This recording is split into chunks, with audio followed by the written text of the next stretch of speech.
नमस्कार दोस्तों, कैसे हैं आप सब लोग। दोस्तों, हमारा सेल ऑफ गुड्स एक्ट का एक सीरीज चल रही थी और इस वीडियो में हम लोग कवर करेंगे डिलीवरी और ट्रांसफर ऑफ गुड्स।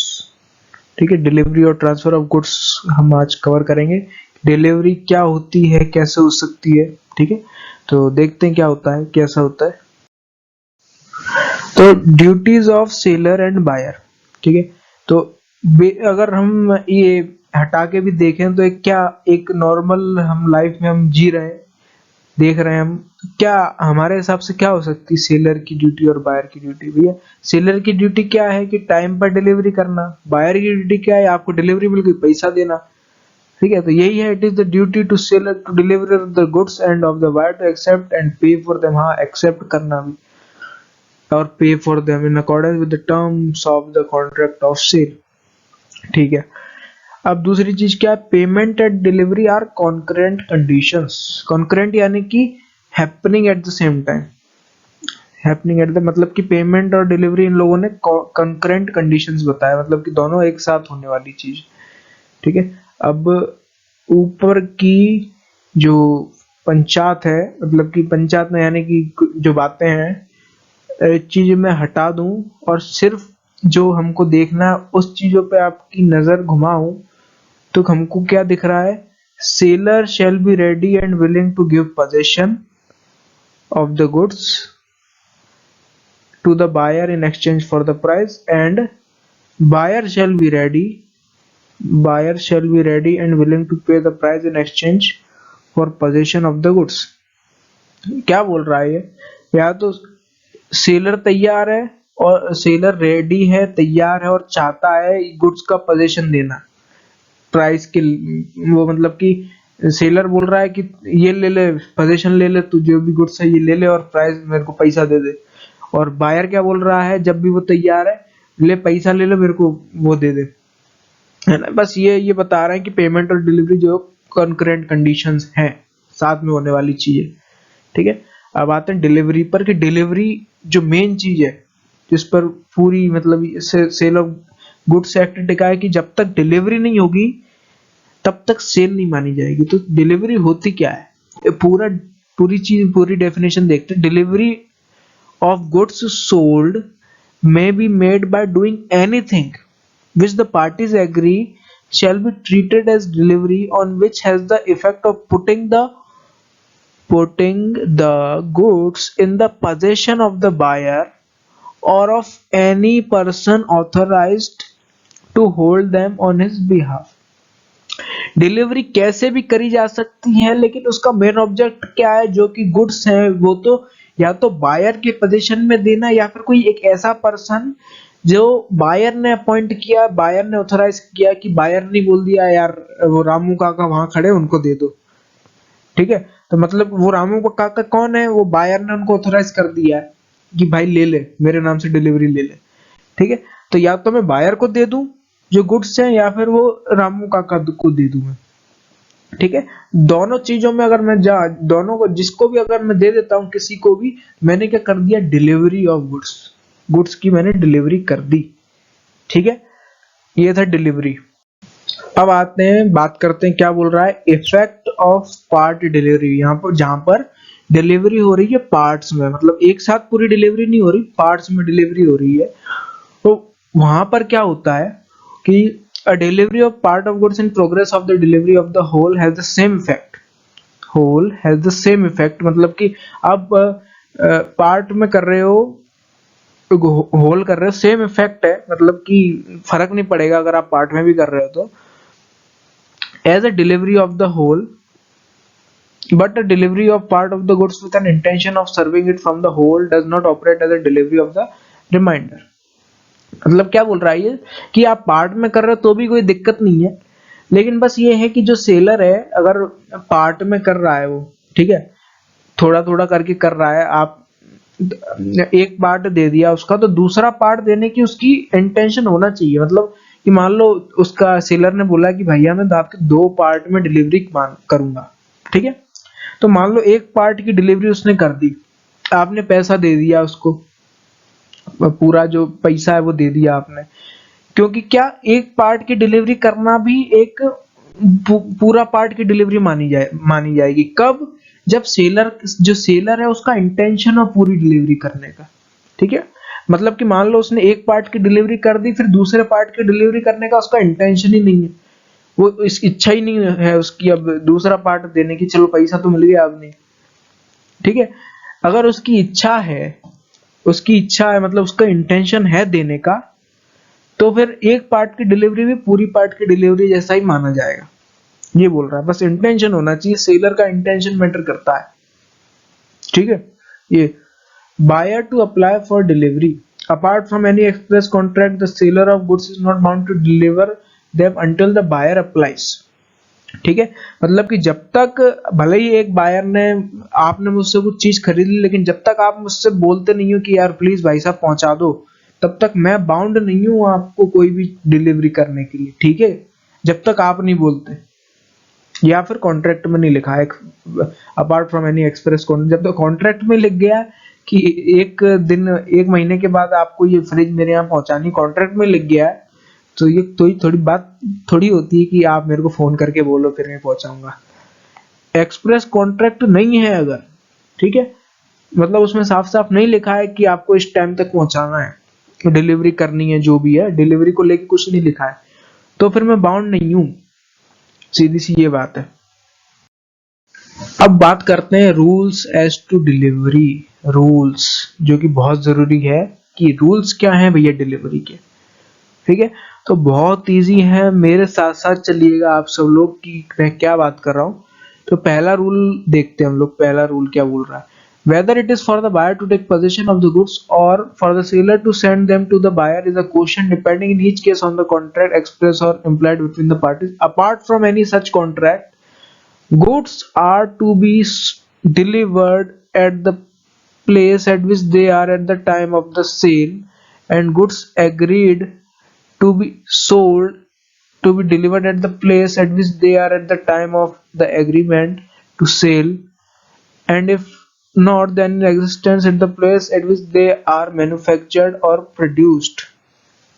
ठीक है, अब ये क्या बोल रहा है कि भैया आपने अगर कॉन्ट्रैक्ट किया है, कोई भी गुड्स कॉन्ट्रैक्ट ऑफ सेल हुआ है, एग्रीमेंट हुआ है, तो सीधी सी बात है डिलीवरी कहाँ होगी वो जगह भी तो आपको कॉन्ट्रैक्ट में लिखी जाएगी।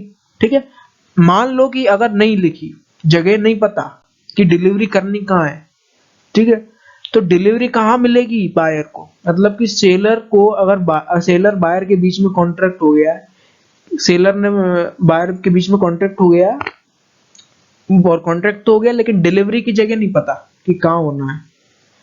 ठीक है, डिलीवरी की जगह नहीं पता कहाँ होना है, तो बायर कहाँ से डिलीवरी लेगा, तो बायर वहां से डिलीवरी लेगा कि जिस टाइम पर जब कॉन्ट्रैक्ट हुआ उस टाइम पर जो गुड्स थे वो कहाँ रखे थे, जिस टाइम पर गुड्स थे वो जहां रखे थे वहीं से, या तो वहां से, या फिर एग्रीमेंट जहां हुआ वहां से, या फिर मैन्युफैक्चर होते हैं या बनते हैं वहां से। ठीक है, वहां से डायरेक्ट डिलीवरी लेगा। मतलब समझ रहे हो मैं क्या बोल रहा हूं आपको, कि आप कहीं पे चश्मा लेने जाते हो, जिस दुकान पे आप चश्मा लेने जाते हो, आप दोनों के बीच में एग्रीमेंट टू सेल हो जाता है, हाँ परसों आएगा चश्मा, ठीक है, ठीक है, वहां पर आपका एग्रीमेंट टू सेल हो जाता है। एग्रीमेंट टू सेल कहाँ होता है, आपका दुकान पे होता है। ठीक है, और गुड्स कहाँ रखे रहते हैं उस टाइम पे, दुकान पे रखे रहते हैं। ठीक है, अब होता क्या है कि आपने जब एग्रीमेंट टू सेल किया तो ऐसी छोटी मोटी चीज के लिए हम डिलीवरी तो देते नहीं है, वो बताते तो है नहीं कि यार यहाँ पर डिलीवरी दे देना है, चश्मा वैसे 250 रुपए का आ रहा है डिलीवरी के लिए, और आपके तो ऐसे में डिलीवरी तो होती नहीं है, वहां पर डिलीवरी की बात भी नहीं होती। तो डिलीवरी कहाँ से मिलेगी आपको, आप डायरेक्ट दुकान में जाओगे तो आपको वहीं डिलीवरी मिल जाएगी। तो ये चीज बोल रहा है कि मान ऐसा कोई कॉन्ट्रैक्ट है जहां पर डिलीवरी की जगह फिक्स नहीं हुई है, तो कहाँ आपको डिलीवरी कहाँ मिलेगी, जहां पर सामान रखे हुए थे, कब, जिस टाइम पर कॉन्ट्रैक्ट ऑफ सेल हुआ या एग्रीमेंट ऑफ सेल हुआ, या फिर जहां पर फिर मैन्युफैक्चर ही होते हैं या बनते हैं सामान, वहां आपको मिलेगी। ठीक है, ये पहला पॉइंट ये बोल रहा है। ठीक है, अब दूसरे पॉइंट पे आते हैं हम। अब दूसरा पॉइंट क्या बोल रहा है, रीजनेबल टाइम के बारे में बात करता है। रीजनेबल टाइम कि जहां पर जो no time for sending them is fixed, मतलब कि बायर और सेलर के बीच में कोई फिक्स टाइम तय नहीं हुआ कि इतने टाइम तक आपको डिलीवरी करनी है, तो सेलर बाउंड है, seller is bound to send goods within a reasonable time. Seller bound है, अगर कोई टाइम आपके बीच में नक्की नहीं हुआ, आपके बीच में फिक्स नहीं हुआ कोई टाइम, तो सेलर बाउंड है कि एक रीजनेबल टाइम तक वो डिलीवरी करे गुड्स की।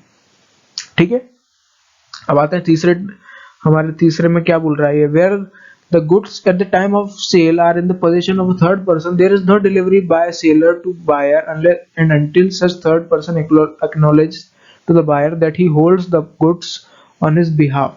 अब ये क्या बोल रहा है, अगर जो गुड्स है पोजीशन में है किसी थर्ड पर्सन के, भैया सेलर को एक बायर को कोई गुड्स देना था, बेचना था, ठीक है।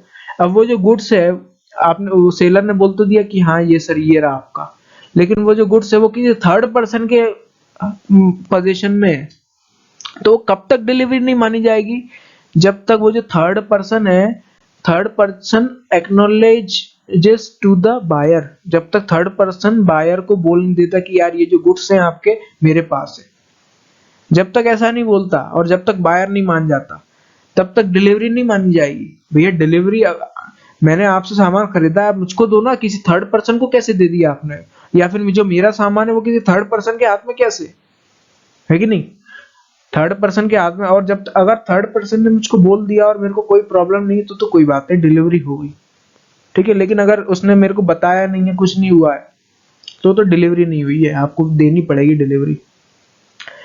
और ये प्रोवाइडेड दैट क्या बात कर रहा है, in this shall nothing in this section shall affect the operation of the issue और transfer of any document of title to goods. Transfer of any document, इसको अफेक्ट नहीं करता ये सेक्शन जो है, ऑपरेशन ऑफ द इशू और transfer of any document of title, इस चीज को अफेक्ट नहीं करता ये सेक्शन, ठीक है। अब फोर्थ पॉइंट देखते हैं, डिमांड और टेंडर ऑफ डिलीवरी में भी। टेंडर का मतलब यहाँ पर क्या होता है, टेंडर का मतलब होता है कि प्रपोज करना, प्रपोज देना, इस टेंडर का मतलब। तो डिमांड और टेंडर ऑफ डिलीवरी में be treated as ineffectual unless made at a reasonable hour. मतलब कि मान लो आप सेलर और बायर के बीच में, सेलर और बायर के बीच में एक कॉन्ट्रैक्ट हो जाता है सेल का, और फिर जो बायर होता है वो डिमांड करता है कि कल ही मुझको ये चीज चाहिए, कल ही ये चीज चाहिए। अब भैया आपने डिमांड करी है गाड़ी की, गाड़ी उसके पास है नहीं, गाड़ी बन के आती है होशंगाबाद से, होशंगाबाद से आने में यहाँ से लगभग 4 दिन लगते हैं, और अभी तो होशंगाबाद में भी तैयार नहीं, वो लोग वहां से तैयार करेंगे ये गाड़ी तो कम से कम 8-9 दिन लगेंगे। आप बोल रहे हो कि कल ही चाहिए, तो ये तो भैया पॉसिबल नहीं है, ठीक है। तो यही ये बात कर रहा है, डिमांड और टेंडर ऑफ डिलीवरी में भी ट्रीटेड एज इनफेक्चुअल, मतलब कि कोई उनकी बात का कोई मतलब, बोलते हैं ना कि ऐसे ही कुछ भी बोलते रहो, हम तो नहीं सुन रहे, ये चीज है कि अगर आप कोई भी demand of may be treated unless made at a reasonable hour, कब तक, अगर कोई रीजनेबल आवर आप नहीं बताते कि हाँ चलो हमारे पास खुद 10 दिन तक आएगा, 12 दिन कि 8-9 दिन में आप दे दो मुझको, चलो इतना तो चलो समझ में आता है कि थोड़ी बहुत जल्दी कर सकते हैं। आप बोल रहे कल ही चाहिए मुझको, तो ये तो ठीक है, मैं तो नहीं सुन रहा, जब मिलेगी, अब मेरे पास आएंगे तब दे दूंगा मैं आपको, ठीक है।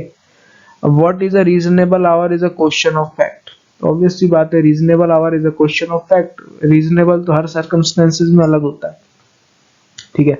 अब unless otherwise agreed the expenses of and incidental to putting the goods into a deliverable state shall be borne by the seller, ठीक है। एक्सपेंस डिलीवरी के और जो इंसिडेंट, जो खर्चा होता है डिलीवरी करने का, जो खर्चा होता है वो सेलर करता है।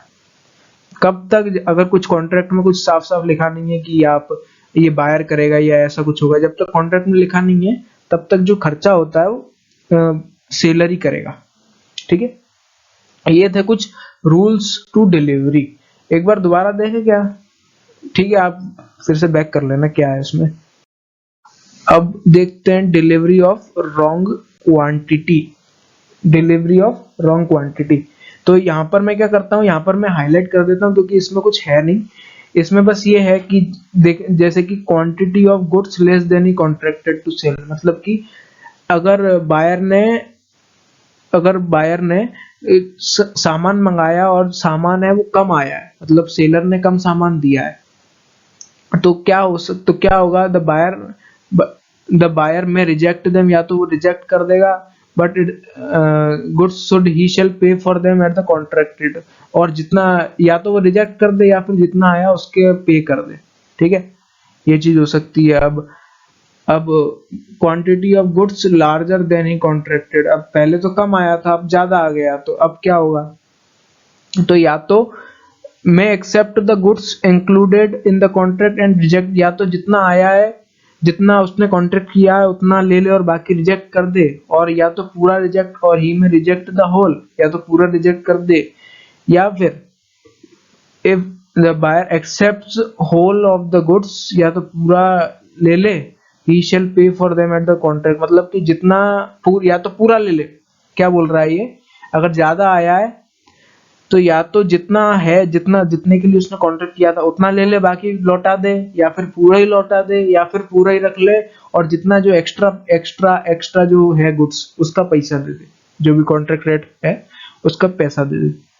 अब तीसरी condition, where buyer he contracted to sell mixed with a good, मतलब कि गुड्स जो है मिक्स्ड आ गए, मतलब ना ज्यादा ना कम, लेकिन मिक्स्ड गुड्स आ गए। इसमें क्या होगा, इसमें the buyer may accept the goods which are in accordance with the contract, मतलब कि जितना जैसा उसने मंगाया था उस हिसाब से वो गुड्स आए तो उतना वो रख ले, बाकी का लौटा दे, एंड रिजेक्ट द रेस्ट, और मे रिजेक्ट द होल, या फिर पूरा ही लौटा दे। ठीक है, the provision of this section are subject to any usages of trade special agreement और course of dealing between the parties. Clear है, इसमें तो कुछ वो है नहीं। अब इंस्टॉलमेंट डिलीवरीज के बारे में क्या बात कर रहा है, the buyer of goods is not bound to accept the delivery thereof instalment, मतलब कि अगर सेलर जो है गुड्स की डिलीवरी कैसे कर रहा है, इंस्टॉलमेंट्स में, तो बायर उसके लिए बाउंड नहीं है कि हाँ उसको लेनी इंस्टॉलमेंट में ही लेनी पड़ेगी, बाउंड नहीं है, वो चाहे तो ले भी सकता, चाहे तो नहीं भी ले सकता। ठीक है, अब दूसरा देखते, where there is a contract for the sale of goods to be delivered by stated instalment and which are to be separately paid for and the seller makes no delivery और डिफेक्टिव डिलीवरी। ठीक है, ये क्या है, which are to be separately paid for and the seller makes no delivery और defective delivery in respect of one और more instalment.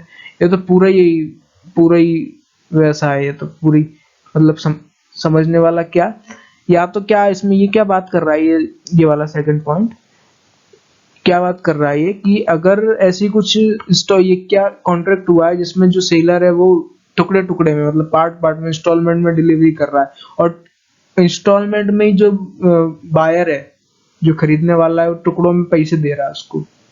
ठीक है, तो क्या करता है, मेक्स नो डिलीवरी, या तो कभी डिलीवरी नहीं, अगर ऐसा होता है कि एक आध बार डिलीवरी नहीं की उसने, नो डिलीवरी, डिफेक्टिव डिलीवरी, या फिर और द बायर नेग्लेक्ट्स और refuse to take delivery or pay for one or more installment. It is a question in each case depending on the terms of the contract and circumstances of the case whether the breach of contract is repudiation of the whole contract or whether it is a ये अब ये देखना पड़ेगा कि क्या हुआ, क्या है एग्जैक्टली कि ब्रीच ऑफ कॉन्ट्रैक्ट हुआ है क्या, कोई कंडीशन वो हो गई क्या, ब्रीच हो गई क्या, कि क्या उस सर्कमस्टेंसेस देखने पड़ेंगे। तो या तो वेदर द इस रेपुटेशन और whether it is a severable breach giving rise to claim of compensation, या तो कॉन्ट्रैक्ट रेपुडिएट हो जाएगा या फिर कंपनसेशन क्लेम कर सकते हो।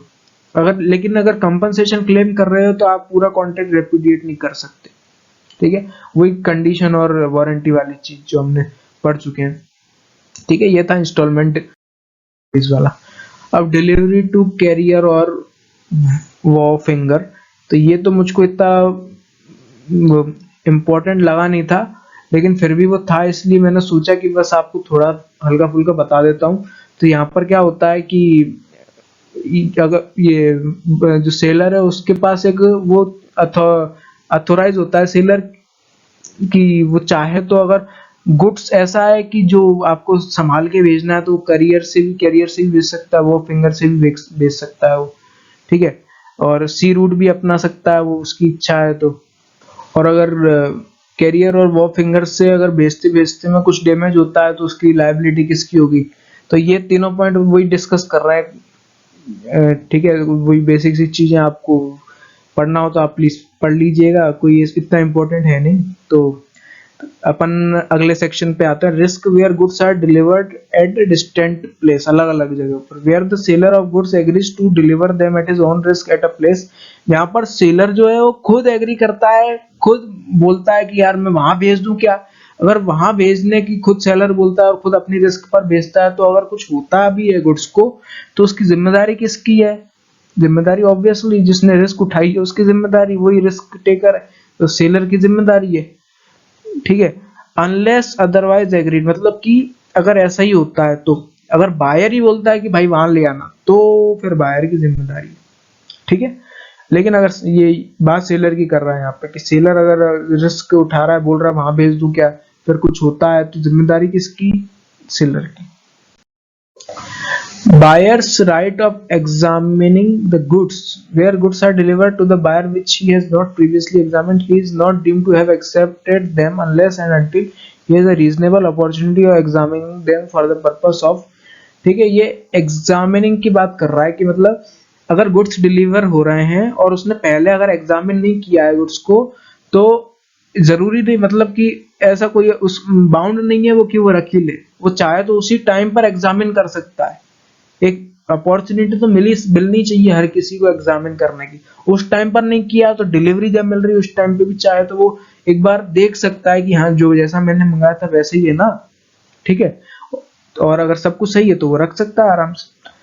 Unless otherwise agreed, when the seller tenders delivery of goods to the buyer, he is bound on request to afford the buyer a reasonable opportunity of examining the goods for the purpose of ascertaining whether they are in conformity with the contract। अब ये क्या बोल रहा है कि जहां पर seller delivery देता है गुड्स की, तो वहां पर जो सेलर है वो बाउंड होता है। यहाँ पर क्या बायर का राइट होता है गुड्स देखने का, और यहाँ पर सेलर बाउंड होता है कि जब वो डिलीवरी दे रहा है तो वो जो बायर को एक रीजनेबल अपॉर्चुनिटी दे, किस चीज के लिए, एग्जामिनिंग द गुड्स, गुड्स को एग्जामिन करने के लिए सेलर एक रीजनेबल अपॉर्चुनिटी दे बायर को, ये बाउंड होता है सेलर। यहाँ पर क्या बात कर रहा है, बायर के पास राइट है, यहाँ पर सेलर की ड्यूटी है, ठीक है। Acceptance, the buyer is deemed to have accepted the goods when he intimates to the seller that he has accepted them। इस तरीके से इंटीमेट करे कि हाँ मैंने एक्सेप्ट कर लिया। और when the goods have been delivered to him and he does any act in relation to them which is inconsistent with the ownership of the seller, ठीक है। और when after the lapse of a reasonable time he retains the good without intimating to the seller that he has rejected them, ठीक है। तो ये क्या बात कर रहा है कि या तो जब डिलीवरी हो रही है उसके पास, तो उसने इस तरीके से इंटीमेट किया हो कि उसने एक्सेप्ट कर लिया गुड्स को, या तो उसने इस तरीके से बताया हो, इंटीमेट किया हो कि हाँ उसने एक्सेप्ट कर लिया है, ठीक है। और या फिर वो एक ऐसा एक्ट कर रहा हो गुड्स के साथ जो कि जिससे सेलर की ओनरशिप खत्म हो रही है, सेलर की ओनरशिप खत्म हो रही है, एक ऐसा एक्ट कर रहा हो वो। या फिर एक टाइम जो रीजनेबल टाइम होता है वापस करने का, वो टाइम खत्म हो गया हो, ठीक है। And he retains the goods without intimating to the seller that he has rejected them, और उसने बताया ही नहीं हो सेलर को कि हाँ मैंने रिजेक्ट कर दिया, ठीक है। अगर ये सब कुछ होता है तो इसका मतलब क्या है कि उसने एक्सेप्ट कर लिया, एक्सेप्टेंस, ये सब कुछ होता है। क्या होता है, या तो उसने एक्सेप्ट कर लिया हो, ऐसा कुछ इंटीमेट किया हो कि एक्सेप्ट कर लिया हो उसने, या फिर ऐसा कुछ एक्ट कर रहा है वो जहां पे सेलर की ओनरशिप खत्म हो रही है, inconsistent with the ownership of the seller.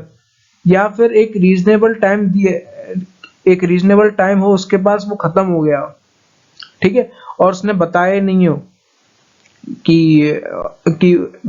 और उसने सेलर को ही नहीं बताया है कि ये जो आपकी जो गुड्स है ये मैं नहीं रख रहा, ये मैं रिजेक्ट कर रहा हूँ, ऐसी कुछ होता है तो इसका मतलब क्या कि जो बायर है उसने एक्सेप्ट कर लिया है गुड। अब ये सेक्शन क्या बात कर रहा है, buyer not bound to return rejected goods. ये बेसिकली बात क्या कर रहा है कि मतलब मान लो कि एक बार जो बायर है उसने रिजेक्ट कर दिया है गुड्स को, ठीक है, बायर ने एक बार रिजेक्ट कर दिया एक गुड्स को रिजेक्ट कर दिया, तो ऐसा नहीं है कि मतलब वो ले ही नहीं सकता आप दोबारा से, ठीक है। ऐसा नहीं कि वो जो होता है ना कि आपने एक बार मुंह से जो बोल दिया वो फिर तीर कमान छूट गया तो छूट गया, ऐसा नहीं होता। अगर एक बार उसने रिजेक्ट कर दिया फिर अगर वो लेना चाहता है वो गुड्स को दोबारा से तो वो ले सकता है। Buyer not bound to return rejected goods, मतलब कि उसने रिजेक्ट कर दिया है तो ऐसा नहीं है कि अब आप रख ही नहीं सकते गुड्स, वो ले सकता है। Liability of buyer for neglecting or refusing delivery of goods. When the seller is ready and willing to deliver the goods and requests the buyer to take delivery and the buyer does not within a reasonable time after such request take delivery of the goods, he is liable to the seller for any loss. He is liable to the seller for any loss. क्यों?